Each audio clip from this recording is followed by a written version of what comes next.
Hello guys welcome to my blog. आज चाहिँ म तपाईहरुलाई चाहिँ होममेड मोमो बनाएर खाऊँ भनेर सोचेको। अनि त्यही भएर चाहिँ अब चाहिँ म सुरु गर्न गइरहेको छु है। यता रहेको छ मैले चाहिँ यहाँ मसला र अनि यो खुर्सानी चाहिँ अलिकति आगोमा अलिकति भुटेको। अनि त्यसै तिल रहेको छ। तिल चाहिँ मैले अघि नै मिक्सरमा पिनिसकेको छु। अझ आधी पिन्न बाँकी छ। अनि यता बन्दा रहेको छ, बन्दा मिसाउँ यहाँ आज। अनि यता रहेको छ हाम्रो प्याज, यता उहाँले चाहिँ काटिरहनु भएको छ। यता हेर्नु होला। हेलो भनिदिनु मेरो ब्लगमा। हेलो भन्नु। Hello guys. ओके, अनि त्यसपछि यता दाइ रहेको छ। दाइ बाई, हेलो। एक्साइटेड छ मोमो खान लागि? एकदम। ल यता चाहिँ आधा आधा आधा पनि उता डल्लो बनाएर राखेको छ। ल हेलो भन्छ। नाटक गर्दै कति भाइरल हुँदैन है। हुन्छ हुन्छ, मेरो ब्लग हो, भाइरल होस् भन्ने छ। यहाँ मोमो के अरे मोमोको मसला र अनि त्यसपछि मिट मसला लिएर आएको छौँ हामीले। अनि अरू हेर्दै गर्नु होला।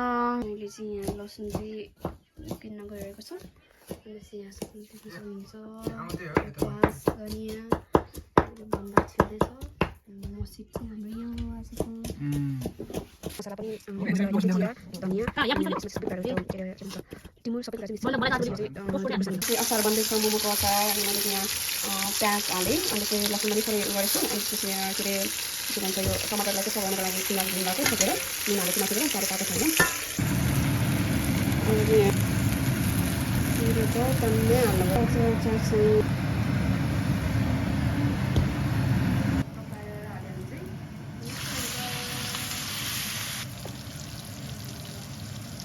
किमा चाहिँ मैले बनाएको। अनि यो चाहिँ एलिसाले चाहिँ यो बनाएको। अनि त्यसपछि चाहिँ उहाँ चाहिँ मेहनत गर्दै हुनुहुन्छ।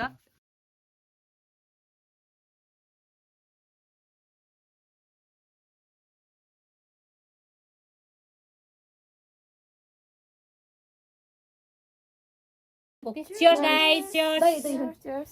कुकरमा राखेको हो। कुकरमा यो कुरा आइस लाग्यो। Our momos over here. This is very delicious Yes. momo I have ever eat in my life. Thank you. Guys, हामी चाहिँ अब मोमो खानतर्फ लाग्यौँ। टक्क बनाएर भ्याएर होइन। यहाँ चाहिँ हाम्रो कोक रहेको छ, अनि स्प्राइट रहेको छ। केटीहरूले दिइरहेको छ गम लाएर। कस्तो छ मोमो रिभ्यू दिउँ है? कस्तो छ बबाल? आइस भाइ कस्तो छ? ल खाएर देखाइदेऊ त। ऊ त निशब्द भयो यार मोमो खाएर। तपाईँको रिभ्यू के छ? निशब्द हो।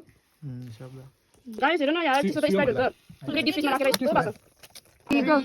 Cheers!